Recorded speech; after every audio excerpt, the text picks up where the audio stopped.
गुरु प्यारी साध संगत, बहुत समय के बाद दोबारा से आपके क्षेत्र में इस सत्संग का आयोजन, गुरु नाम की चर्चा एक बार दोबारा से हम सब एक साथ मिल बैठकर कर रहे हैं। आप सब में से बहुत से भाई बहन ऐसे हैं जिन्होंने स्वामी जी से शुरू के दौर में नाम लिया, सारा जीवन सेवा करी, खूब सत्संग किया और बहुत समय के बाद मुझे दोबारा से ये सौभाग्य मिल रहा है कि आपके साथ मिल बैठे इस अवसर पर गुरु की दया क्या होती है, गुरु में हमारा विश्वास, हमारी आस्था हमारे जीवन को कैसे हर रोज के संकट से, परेशानियों से संभालने के लिए काफी है, इस बात की चर्चा करो। आप सबके लिए हमेशा से मेरे मन में एक भावना रही है। स्वामी जी महाराज ने अपना स्थान छोड़ करके बहुत दूर हरदोई के क्षेत्र में आकर के अपना डेरा बनाया और हरदोई की आसपास की बहुत संगत का प्रेम स्वामी जी को मिला और स्वामी जी ने भी बहुत सत्संग किए अपने जीवन काल में इस क्षेत्र में। आपका प्रेम मुझे मिला और हम सब गुरु की याद से अपने जीवन को कैसे सार्थक कर सकते हैं, इस माध्यम की तरफ जुड़े, अपने जीवन में इसका लाभ बनाया है। महाराज जी कहा करते थे, समय का अगर किसी को थोड़ा सा भी सही स्वरूप समझ में आ जाए,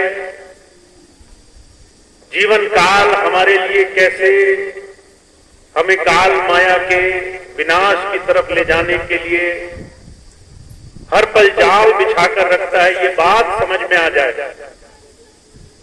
कर्म कैसे हमें संसार में उलझा कर रखते हैं, इस बात की समझ आ जाए, तो संतों महापुरुषों का जो रास्ता हम अपने जीवन में प्राप्त करना चाहते हैं वो बहुत आसान हो जाएगा। संत सिर्फ संसार में जीवों के उद्धार के लिए आते हैं। इस संसार में किसी भी महापुरुष का, किसी भी संत का, साथ सद्गुरु का आने का कोई और प्रयोजन नहीं होता। हम सब जीव जो संसार में भ्रमित हैं, उसको कैसे सही रास्ता मिले। महाराज जी कहा करते थे, हम सब जितने भी संसार में जन्म लेकर आए हैं, कर्मों के अधीन हम संसार में अपना जीवन का भोग भोग रहे हैं। कर्म प्रधान विश्व रचि राखा, जो जस कीन तास फल चाखा। हर एक इंसान कर्म से बंधा हुआ है और हर एक क्षण, हर एक पल हम जितना भी जीवन जी रहे हैं, सुबह से लेकर शाम तक, जब आंखें बंद करके सोने गए उसके बाद भी एक क्षण भी ऐसा नहीं है जो कर्म हमारा पीछा छोड़ रहा हो। अर्जुन कहा करते थे,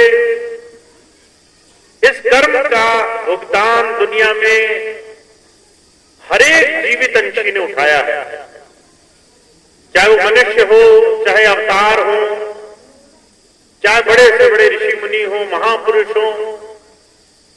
जिसे शरीर मिला है उसे कर्म का भोग भोगना पड़ा है। पर संत में और एक साधारण मनुष्य में फर्क क्या है? संत जानते हैं कर्म गति क्या होती है, वो कर्म से घबराते नहीं। संसार में अच्छे और बुरे दोनों कर्म का कैसे भुगता जाता है, कैसे उससे छूटा जाता है, ये गति वो जानते हैं। बुजुर्ग कहा करते थे, जिन्हें संतों की शरणागत, उनका सानिध्य, उनका साथ मिला है, उनके लिए सबसे पहली चीज समझने की ये है कि आपको अपने जीवन में चाहे आज किसी भी परिस्थिति में रहना पड़ रहा हो, हजारों संकट हो, बीमारी हो, दुख तकलीफ हो, चाहे आपको लगता हो आपका शरीर दुर्बल है, ठीक ही नहीं होगा, पर हर एक कर्म का एक अंत होता है। हर एक समय का कुछ समय के बाद समापन लिखा होता है। हर एक अच्छी और बुरी दोनों ही घटनाएं अपने समय के साथ हमारे जीवन में भुगतान करने के साथ ही हमारा साथ छोड़ देती है। तो पहली चीज महाराज जी कहा करते थे कि आप निर्भय हो, भय को त्याग दो। संसार में कोई चीज ऐसी नहीं जो आपको अनिष्ट करने की दृष्टि से आपके जीवन में आई है। अगर आज कष्ट है तो ये कष्ट दो तरह से आपके जीवन में आपके जीवन का सुधार कर सकता है।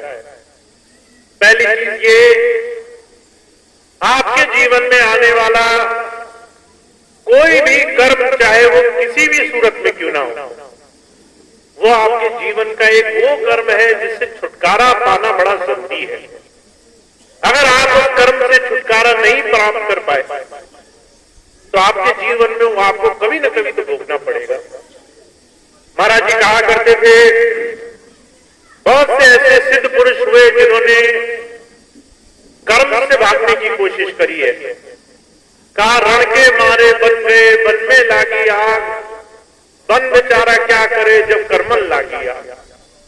संसार की दुख तकलीफ, लड़ाई झगड़े, परेशानियों से लोग जब भाग करके शांति की तलाश में दूर दूर जाते हैं, तो जो कहा करते थे उनकी वो दुख तकलीफ उनका पीछा नहीं छोड़ते।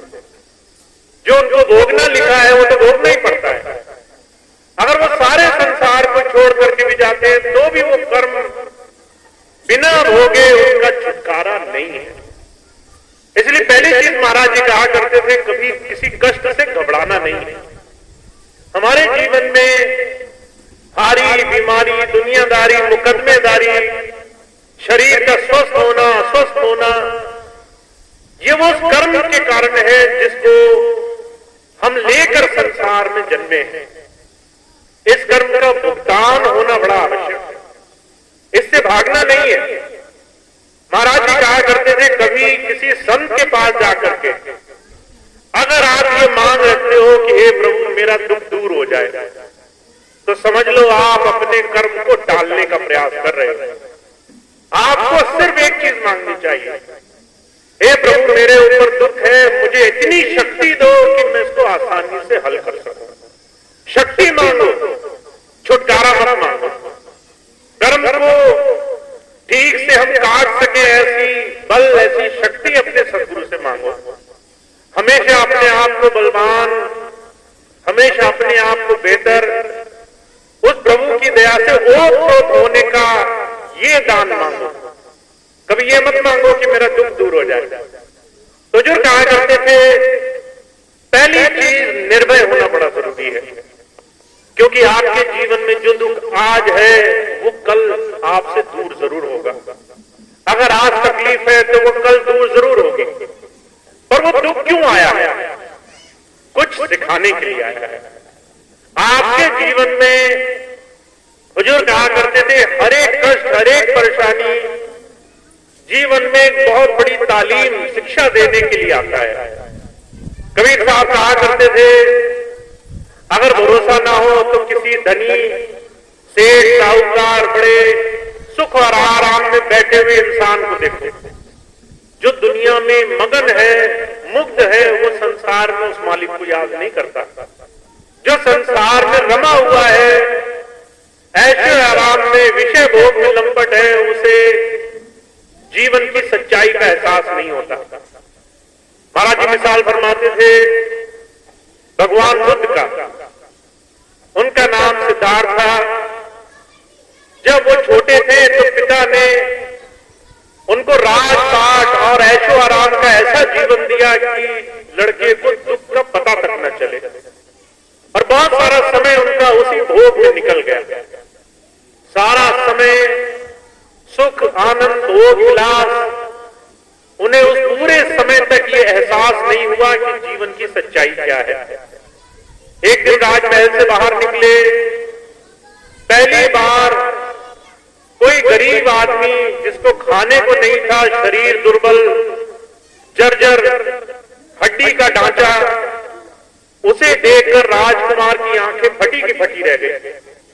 कहने लगे ऐसे भी लोग होते हैं, शरीर इतना जर्जर, इतना दुर्बल। दूसरे दिन एक बीमार आदमी को देखा, शरीर से अस्वस्थ, बिल्कुल दुखी, परेशान। तीसरे दिन एक मृत व्यक्ति को देखा, प्राण निकल गए शरीर से। तो राजकुमार की आंखें चुंधिया गई। कहने लगे मैं कहां भूल में हूं, मुझे लगता है राजपाट, भोग, विलास जीवन है, और सच्चाई ये है ये सब समय के अधीन है। आज तुम राजा हो, कल राजपाट छीन लिया जाएगा। आज तुम धनी हो, साहूकार हो, कल ये औहदा तुमसे छीन लिया जाएगा। आज तुम बहुत बड़े साम्राज्य के मालिक हो, कल ये सारी चीजें समय के साथ तुम्हारे हाथ से चली जाएंगी। उस वक्त जब शरीर साथ नहीं देगा, जब स्वास्थ्य साथ नहीं देगा, जब समय आ जाएगा, तब तुम इन तमाम चीजों से एक क्षण का जीवन नहीं खरीद सकते। तो जो कहा करते थे, जब संत आते हैं वो हमें इस दुनिया की सच्चाई का सही दर्शन कराने के लिए आते हैं। कहते हैं आपके पास अच्छा घर है, बहुत अच्छी बात है, आपके पास खूब पैसा है, खूब धन धान्य है, दुनिया की सारी चीजें हैं, पर ये एक भुलावा है, मृग तृष्णा है। बिल्कुल ऐसे जैसे रेगिस्तान में किसी प्यासे हिरण को रेत पर चमकती हुई सूरज की किरणें पानी की तरह दिखाई देती हैं। ऐसे दुनिया की बहुत सी कीमती चीजें हमें सुख साधन मालूम पड़ती हैं। तो स्वामी जी महाराज कहते हैं कि जो कर्म है, सुख और दुख दोनों ही समय के साथ जुड़े हुए हैं। न दुख में घबराना है, न सुख में बहुत मुक्त हो जाना है कि अब हम सुखी ही रहेंगे संसार में। ये कर्म है, इसमें निर्भय रहो और उस मालिक से जुड़े रहो। इसलिए कबीर साहब कहते हैं दुख जब आता है तो एक बहुत बड़ी शिक्षा देने के लिए आता है। दुख में आप जीवन की सच्चाई देखते हो। आपको जब कोई मदद नहीं करता तब आप प्रभु के आगे हाथ फैलाते हो। जब दुनिया में कोई सहारा नहीं देता तब आप सच्चे दिल से उस मालिक को याद करते हो। तो कबीर साहब कहते हैं अगर तुम सुख में याद कर लेते, अगर तुम हंसी खुशी भले में परमात्मा जब तुम्हें सब कुछ दे रहा है तब खुले मन से उस मालिक को याद कर लेते, तो दुख क्यों आता? दुख के आने की कोई सूरत ही न बनती। इसलिए जब संत आते हैं कहते हैं संसार का नियम यह है कि दुनिया का हर एक इंसान भूल में, भ्रम में उस मालिक को भूल करके संसार के नशे में चूर है। और इसीलिए जब संत आते हैं वो चेतावनी देने के लिए आते हैं। कहते भाई समय का ध्यान रखो, तुम्हारे पास निश्चित समय है, और इस निश्चित समय में तुम्हें इस हरि मंदिर, शरीर रूपी हरि मंदिर में उस प्रभु की याद से जुड़ करके अपने जीवन में समय का सदुपयोग करना है। और वो आप सिर्फ दो ही तरीके से कर सकते हो। पहली चीज, संसार के दुख सुख का कोई भी संसार में भोग मत मानो। दुख भी आएंगे और चले भी जाएंगे, सुख भी आएंगे वो भी चले जाएंगे, पर दुख और सुख के पीछे एक चीज हमेशा बनी रहेगी, वो है उस परमात्मा की कृपा। अगर आप उस कृपा भाव से जुड़ गए, अगर दुख में भी उसका याद किया, सुख में भी शुक्राना किया, अगर उसके ध्यान से आपको जुड़ने का तरीका मिल गया तो जीवन में ये सुख और दुख दोनों ही आराम से आपके कटेंगे। तो इसलिए स्वामी जी महाराज जब आए तो उन्होंने एक ही बात कही कि आपके जीवन में आपके पास सिर्फ एक पूंजी है, वो है समय और नाम की पूंजी। समय आपके पास जो आज है वो कल नहीं रहेगा। आज जैसे ही कल के दिन में प्रवेश करोगे, आपका आज का दिन आपके हाथ से निकल जाएगा। और ऐसे दिन दिन करके लोगों ने सालों साल वर्षों वर्ष संसार में गुजार दिए हैं। कितने लोग ऐसे हैं जो अपने जीवन के आखिरी पड़ाव में हैं और अभी भी संसार की छोटी छोटी तमाम चीजों में चिंतित में हैं। इसलिए जब स्वामी जी महाराज आए तो उन्होंने एक ही बात कही, वो भाग्यशाली है जो हर रोज सबसे पहले अपने जन्मने के कारण को समझने की कोशिश करते हैं। मेरा संसार में आना और समय मात्र के लिए आना क्यों हुआ? मैं अगर आया और मैं करोड़ों वर्षों तक जिंदा रहूं तब तो जीवन का कुछ सार समझ में आता है, पर अगर मुझे मरना ही है एक समय के अनुसार तो इसके पीछे भेद क्या है? तो जब संत आते हैं वो इस भेद को समझाने के लिए नाम की दात देने के लिए आते हैं। हुजूर कहा करते थे, नाम कोई शब्द नहीं होता, नाम गुरु की वो दया होती है जो आपको जीवन में उस प्रभु धारा का भेद, उसकी सच्चाई का दर्शन कराने के लिए आती है। इसलिए गुरुवाणी में बहुत साफ लफ्जों में कहा गया है, का नाम अमोलक रतन है पूरे सतगुरु पास, जिन सतगुरु सेवा लग गया कड़ रतन देवे प्रकाश। कहते हैं नाम अनमोल चीज है, आप इसको पैसे से नहीं खरीद सकते। कहीं आप दुनिया में कहीं भी चले जाओ, हर एक चीज का दाम लगा दो, पर नाम आपको मिलेगा ही नहीं। दुनिया में आप बहुत कोशिश करो, आपको नाम देने वाला कोई नहीं मिलेगा। हुजूर बाबा जयमल सिंह जी महाराज के जीवन की घटना आती है। बचपन से चाह बनी कि मुझे कोई प्रभु दर्शन करा दे, और उन्होंने बहुत खोज करी, 20 बरस तक तलाश करी, पर उन्हें नाम नहीं मिला। 20 बरस के कठिन यात्रा, जब तब नियम संयम हर साधन करने के बाद जब दुखी हो गए तो आगरा में एक दिन जब पूरे शरणागत भाव से बैठे थे कि मेरे करने से तो कुछ नहीं हो रहा, मेरे जो है बहुत मेहनत करने के बाद भी मुझे रास्ता नहीं मिल रहा, तो प्रभु की कृपा हुई और उन्हें स्वामी जी महाराज के दर्शन का सौभाग्य मिल गया और नाम मिल गया। तो जो कहा करते थे नाम अनमोल चीज है, इसीलिए जिन्हें नाम मिला हुआ है वो नाम को खाली ना जाने दें। अभी पिछले दिनों मैं एक गांव में गया, एक ठाकुर साहब मिले, स्वामी जी से नाम लिया था और उनकी पत्नी ने भी, दोनों बैठे थे। पत्नी कहने लगी ये हमारे पति है, नाम भूल गए। 20 बरस के नाम लिए हुए हैं, पिछले 10 बरस में नाम भूल गए। मैंने कहा आपको याद है? कहने लगी मुझे याद है। मैंने कहा आप याद करा देती? कहने लगे मैं याद तो करा देती, फिर मैं इनका गुरु बन के कैसे रहती? तो आप एक बात समझे, नाम एक ऐसी चीज है जो बड़े भाग से मिलता है, पर नाम अगर शब्द होते, सिर्फ जबान से रटे जाने वाली चीज होती, तो स्वामी जी महाराज कहा करते थे वेदों शास्त्रों में, भागवत पुराणों में नाम लिखे हुए हैं, यही नाम मिल जाएंगे आपको हर जगह।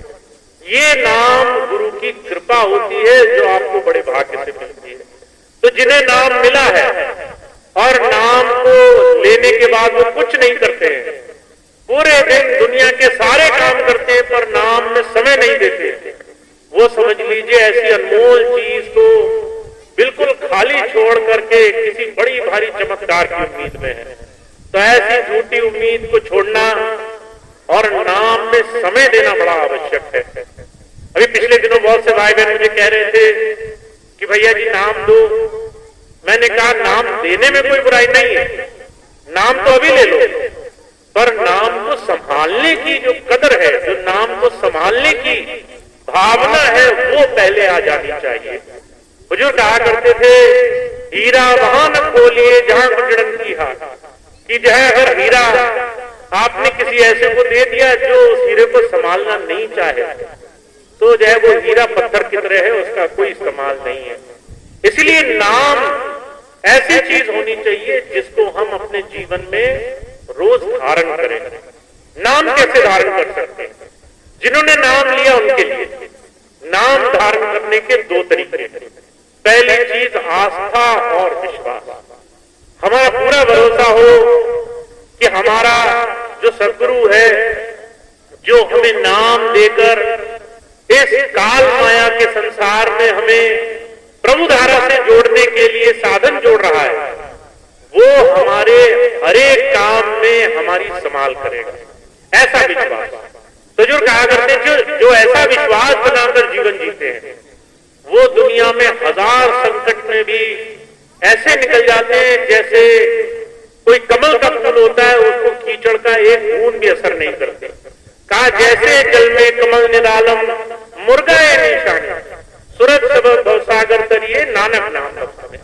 जिसे गुरु ने नाम दिया और नाम जिसने विश्वास से धारण किया, वो ऐसे है जैसे कीचड़ में कमल का फूल, जल में जल मुर्गा भी पक्षी। कहते हैं आप संसार में रहेंगे भी और संसार से निराले भी रहेंगे। दुनिया की तमाम चीजें आएंगी पर आपको चिंता नहीं होगी। आपको संसार के सुख दुख ऐसे दिखाई देंगे जैसे कोई सिनेमा और चलचित्र में जाकर के बड़े से बड़े संघर्ष देख आता है और जब बाहर निकलता है तो कहता है मुझे इसका कोई फर्क नहीं पड़ा, मैंने सब कुछ देख लिया फिर भी मेरे ऊपर कोई असर नहीं पड़ा।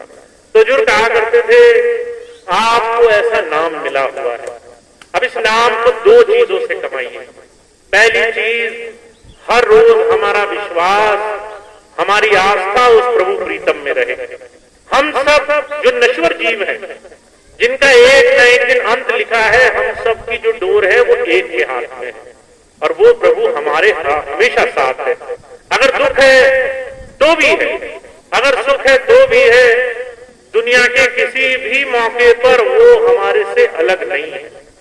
एक बार स्वामी जी के पास एक बहन गई, जाकर कहने लगी कि स्वामी जी मैंने एक सपना देखा और मैंने सपने में क्या देखा कि आप हर रोज मेरे सपने में आते थे, हर रोज मेरे साथ रहते थे, हर रोज मेरे संग रहते थे।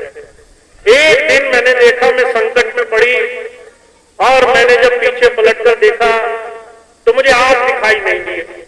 मैंने कहा जब दुख आई तो गुरु जी आपने साथ छोड़ दिया, जब तकलीफ आई तो आप छोड़ गए, मुझे बड़ा रोना आया। आप उसी वक्त प्रकट हुए, कहने लगे कि तू पीछे देख रही थी जबकि मैंने तुझे अपनी गोद में उठा रखा था। मैं पीछे कहाँ होता, तू जो है मेरे सहारे से उस कष्ट में आसानी से निकल गई। तो जो कहा करते थे जब संत आते हैं ये बात समझाने के लिए आते हैं कि दुनिया में ऐसी आस्था, ऐसा विश्वास होना चाहिए कि वो प्रभु हम संग है। अब ऐसे विश्वास के साथ आप क्या करेंगे? ऐसे विश्वास के साथ अपना थोड़ा समय उस प्रभु के, उसकी याद में समर्पित करने वाले बने। आपको रोज 24 घंटे की दिनचर्या दी जाती है, इसमें कितना समय आप अपने मालिक को दे सकते हो? ये सवाल हमें अपने आप से पूछना है। हुजूर कहा करते थे, इसकी सीधी सी समीक्षा ये है कि आप संसार में किसको ज्यादा समय देते हो। अगर माताएं हैं, पिता हैं, तो वो बच्चों के साथ कितना समय गुजार देते हैं। अगर घंटों में हिसाब लगाया जाए तो आप कहेंगे कि जो है 24 घंटे में 8-10 घंटे तो निकल जाते होंगे। फिर कहेंगे नींद में कितना समय गुजार देते हैं, तो क्या 8-10 घंटे नींद में निकल जाते होंगे। फिर कारोबार में पैसा कमाने में कितना समय गुजार देते होंगे, तो 8-10 घंटे उसमें निकल जाते हैं। हुजूर कहा करते थे कि भाई जिसको आप चाहते हो उसमें समय देने में आप जरा सी कोताही नहीं बरतते। आप किसी से पूछो कि भाई नींद प्यारी है, तो वो आदमी कहेगा कि मैं कम में गुजारा नहीं कर सकता। आप 2-4 घंटे बाद उसको कहो उठो, दिन हो गया, तो आपको डांट देगा, कहेगा नींद पूरी नहीं हुई। आप बच्चों के साथ कोई खेल रहा हो, उसको कहो छोड़ो ये दूसरे काम करो, आपको डांट देगा, कहेगा बच्चे हैं उनको देखभाल जरूरी है। तो जो कहा करते थे जिसमें आपकी आस्था है, प्रेम है, उसको समय देने के लिए आपको पूछना नहीं पड़ता है, आप खुद वहां जाकर के समय गुजारते हो। हमें सवाल ये पूछना है हम अपने गुरु को कितना समय दे रहे हैं। मैं आपको ये नहीं कहता 2.5 घंटे करो, परमात्मा ऐसी कृपा करे कि आपका चलते फिरते उठते बैठते दुनिया के काम और साथ साथ अपने मालिक में याद दोनों बराबर बनी रहे। पर आपको ये सवाल तो पूछना ही होगा कि आप कितना समय अपने मालिक को दे रहे हो। अगर आप मुझसे कहोगे कि भैया जी 10 मिनट दे रहे हैं, तो मुझे संतोष नहीं होगा। 24 घंटे में 10 मिनट कितना हुआ? आप सड़क पर खड़े हो, कोई सड़क चलता आदमी आ जाए, आप उसको इससे ज्यादा समय दे देते हो। अगर कोई बहन आ जाए, घर की बात बताने लगे कि उससे कितनी तकलीफें हैं, तो उसकी हारी बीमारी सुनने में इससे ज्यादा समय निकल जाता है। अगर वह कोई दुनिया की कोई भी चर्चा करे तो उसको हम ज्यादा समय दे देते। तो जो कहा करते थे, अरे भाई तराजू में तोल करके समय देना पड़ेगा। अगर आपने 10 मिनट सिर्फ दुनिया की ऐसी ऐसी चीजों में दिया है जिसका मोल कुछ नहीं, तो आपको अपने मालिक को उससे ज्यादा समय रोज निकाल कर देना होगा। तो ये उनके लिए है जिन्होंने नाम धारण कर रखा है, नाम ले रखा है। नाम लेने के बाद नाम को कमाना जरूरी है, नाम में समय देना जरूरी है। महाराज जी कहा करते थे, जो 3-4 महीने नियमित अपने सदगुरु को अपने नियम से समय दे देते हैं, उनके अंदर वो गुरु की धारा प्रकट हो जाती है। 3-4 महीने कितने होते हैं? मैं अगली बार सत्संग में आऊंगा, 3-4 महीने गुजर जाएंगे। आप कहेंगे कि भैया जी 3-4 महीने तो हो गए। समय बड़ी तेजी से भाग रहा है। अगर आप चाहते हैं कि आपको लाभ मिले तो आपका नियमबद्ध होना बड़ा जरूरी है। आपका व्रत लेना, आपका शपथ लेना बड़ा जरूरी है। महाराज जी कहा करते थे कि बहने भाई कई बार व्रत रखते हैं। जब नवरात्रे आ जाते हैं तब व्रत रखते हैं, जब सोमवार आ जाता है तब व्रत रखते हैं। अलग अलग तरह की मान्यताएं लोग मानते हैं। व्रत में हमारा संकल्प बड़ा पक्का होता है। हम कहते हैं सोमवार का व्रत है, आज अन्न नहीं छुएंगे। उस दिन जिस दिन व्रत ले लिया, उस दिन दुनिया की कोई शक्ति ऐसी नहीं जो आपको अन्न खिला सके। आप ऐसे संकल्प शक्ति से व्रत लेते हैं। आप कहते हैं सोमवार का व्रत ले लिया तो किसी की नहीं मानेंगे। तो जो कहा करते थे, ऐसा व्रत हमें अपने गुरु नाम के लिए लेना होगा। ऐसा संकल्प लेना होगा कि जब तक भजन नहीं तब तक भोजन नहीं, जब तक आज की याद नहीं करेंगे तब तक हम आज का भोजन भी नहीं करेंगे। आप भजन करना भूल सकते हो, आप भोजन करना नहीं भूल सकते। आपको जब भूख लगेगी तो आपके सामने मजबूरी होगी कि आज की याद तो करनी पड़ेगी, आज का ध्यान तो करना पड़ेगा। जब तक आप ऐसे नहीं करोगे, हुजूर कहा करते थे, मन बड़ा चतुर है, आपको दुनिया के सारे काम कराएगा, आपको सिर्फ भजन से भगा कर रखेगा। तो इसलिए कबीर साहब कहते हैं कि मन के चक्कर में मत आना। मन कल पर टाले तो इसकी बात न सुनना। अगर ये मन कहे कि आज मैं बहुत बीमार हूँ, तकलीफ में हूँ, थका हूँ, बहुत काम कर लिए हैं, आज का भजन कल करूंगा, तो कभी इसकी बात में मत आ जाना। इस मन को हरा करके उस प्रभु नाम को कमाया जाता है, उस प्रभु के ध्यान में तब जुड़ा जाता है। तो वो भाग्यशाली है जो इस नाम से जुड़ने के लिए आस्था बना कर रखते हैं। अब एक बात मैं आपकी सेवा में और रखना चाहता हूँ। जब मुझे ये संकेत हुआ कि मुझे वापस जाना है, आज से 1 साल पहले, तो मैंने एक ही व्रत लिया। मैंने कहा, स्वामी जी सत्संग तो बहुत हुए, 12 साल हुए, बहुत से लोग जुड़े, नाम लिया, पर एक समय ऐसा भी आया कि जरा काल का झटका लगा और बड़े बड़े सत्संगी, बड़े बड़े दरख्त गिर गए, बड़े बड़े लोग जो है इस मन के फांसे में आ गए। तो क्या फायदा होगा दोबारा जाके वही मेहनत करने से? हम वापस गए, फिर वही सब हमने सत्संग की चर्चा करी, किसी ने सुनी, किसी ने नहीं सुनी, और दोबारा झटका लगा तो फिर वही दरख्त गिरने की बारी आएगी। तो स्वामी जी ने एक ही बात कही कि भाई अगर आप जा रहे हो तो अपने हिसाब से जुड़ना। तो मैंने मन में सिर्फ एक व्रत धारण रखा। मैंने कहा अगर मैं वापस आया तो सिर्फ एक ही मेरा संकल्प है कि जो जुड़े उसी को जोड़ना है। जो जुड़ने के लिए बिल्कुल इच्छा ना करे उस पर ज्यादा जोर नहीं देना है। तो अगर आप जुड़ने के लिए स्वयं एक कदम आगे बढ़ाओगे तो मेरा पूरा विश्वास है स्वामी जी 1000 कदम चल के आपके लिए हर तरह से शामिल रहेंगे। अब इसके लिए हमें थोड़ा सा अपने जीवन में संयम बनाना है। और मैं सिर्फ एक ही बात कहता हूँ, आपको बहुत बड़ी बड़ी लड़ाइयां नहीं लड़नी, पर आपको हर रोज अपने मन की लड़ाई जरूर लड़नी है। अपने मन को जरूर हराना है। अपने मन से रोज समय अपने मालिक को जरूर देना है। और अगर आप चाहते हो तो उसके लिए एक संकल्प धारण करो। बिना भजन भोजन नहीं करता है। जब तक हम याद नहीं कर लेंगे तब तक निवाला पेट में नहीं जाएगा। और अगर आपने ये संकल्प धारण कर लिया तो जैसे महाराज जी ने कहा कि अगर आपने 2 से 3 घंटा सब मिलाकर के याद, सिमरन, चलना फिरना, गुरु की याद में सेवा करना, भजन सब मिला करके थोड़ा सा समय नियमित दे दिया तो 2-3 महीने में आपके सारी शिकायतें मिट जाएंगी, आपके अंदर के सारे भ्रम मिट जाएंगे, आपके अंदर की आस्था और विश्वास अटूट हो जाएगा। आप जो देखेंगे उसके बाद दुनिया की किसी चीज का भरोसा नहीं करेंगे। तो ऐसी आस्था बनाना, ऐसा जुड़ाव बनाना बहुत जरूरी है। अगर हमारा ऐसा विश्वास बन गया, ऐसा अंतर से अपने प्रभु से नाता जुड़ गया तो उसके बाद जीवन में आप दुनिया के किसी भी काम में हाथ डालो, कहीं भी रहो, किसी भी स्थिति में रहो, आपको हमेशा इस बात का भरोसा रहेगा कि आपके हर एक काम में आपका सतगुरु, आपका मालिक आपके अंग संग है, आपके हर एक काम में आपकी संभाल कर रहा है।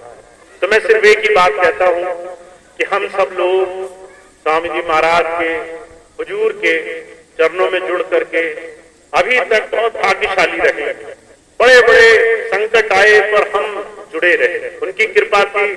अगर जरा सा ध्यान हटा होता तो हम भी बह गए होते, पर जुड़े रहे, अब आगे भी जुड़े रहे।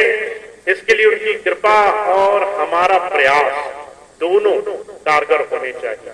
तो उनकी कृपा रहे और हमारा हर रोज प्रयास रहे, ये 2 चीजें हमारे जीवन में हम बनाए रखें तो हमारे लिए गुरु के अंग संग, उसकी दया मेहर के पूरे पूरे लाभ का हम जीवन में हर रोज फायदा उठा सकेंगे। तो इतनी स्वामी जी की बात थी जो मैंने आपकी सेवा में रखी। अब इतनी बात कह के मैं अपनी बात समाप्त करूंगा। आप सभी भाई बहनों का बहुत बहुत धन्यवाद है। बहुत समय बाद यहाँ सत्संग हुआ है। आप सब लोग बहुत प्रेम से अपने गुरु की याद में बैठे हैं, इसका आपको बहुत बहुत लाभ पहुंचे। 1-2 सूचनाएं हैं वो मैं आपको दे दूं, उसके बाद आज का कार्यक्रम समाप्त होगा।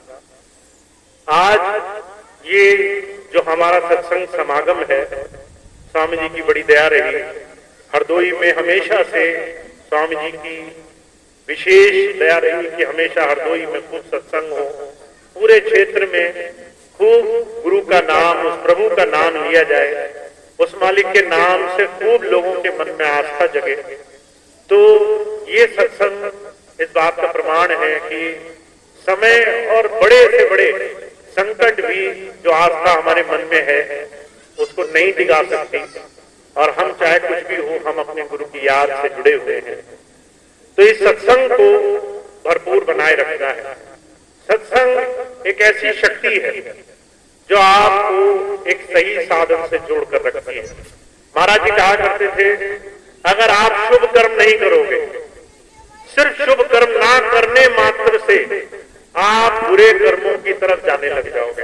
बहुत साधारण सा नियम है। अगर आपने सत्संग नहीं किया, अगर आपने गुरु चर्चा नहीं की, अगर आपने हर रोज किसी भी प्रेमी से कुछ अच्छी बात नहीं की, तो ये मन खाली नहीं बैठेगा। जैसे ही आपने वो चर्चा नहीं की तो कोई ना कोई दुनिया की चर्चा लेकर चालू हो जाएगा, या तो राजनीति की, या दुनियादारी की, या इसकी बुराई, या उसकी बुराई, या उसकी बुराई। तो ये साधारण सा नियम है। आपको बुराई करने के लिए जोर नहीं लगाना पड़ेगा, पर अच्छाई करने के लिए आपको भरसक प्रयास करना पड़ेगा। तो सत्संग हमारा जारी रहना चाहिए। सत्संग हम खूब करें और हमारे क्षेत्र में जितने भी प्रेमी भाई बहन सत्संग की सेवा करते हैं, हम उनसे अनुरोध करते रहे कि सत्संग हमारे यहाँ लगाओ, सत्संग चलता रहे, सत्संग निरंतर रहे। और जितने भी प्रेमी भाई बहन हों वो सत्संग में अपना योगदान दें, आकर बैठे, गुरु चर्चा में हिस्सा लें। मैं जानता हूँ कई बार बहुत मुश्किल हो जाता है, काम, व्यापार, दूसरी 1000 चीजें, और उसमें आसान हो जाता है कि हम इस बार सत्संग में नहीं जाएंगे, हम जो है सत्संग अगली बार कर लेंगे। ये सब भाव बहुत मन में आते हैं। पर सत्संग एक ऐसी चीज है जो आपको 1000 बुराइयों से बचा कर रखेगा। तो सत्संग से जुड़े रहना है और सत्संग से जुड़ करके अपने जीवन में अच्छाई को, गुरु सेवा को, शुभ कर्म को अपने जीवन में आगे बढ़ाते रहना है।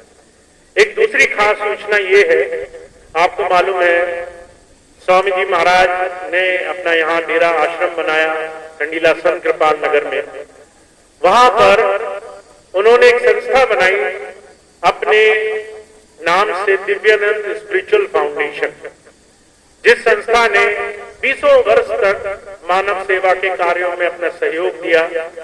उस संस्था के कुछ पदाधिकारी थे जो स्वामी जी की मौजूदगी और गैर मौजूदगी में दोनों तरह से वो प्रयास करते थे।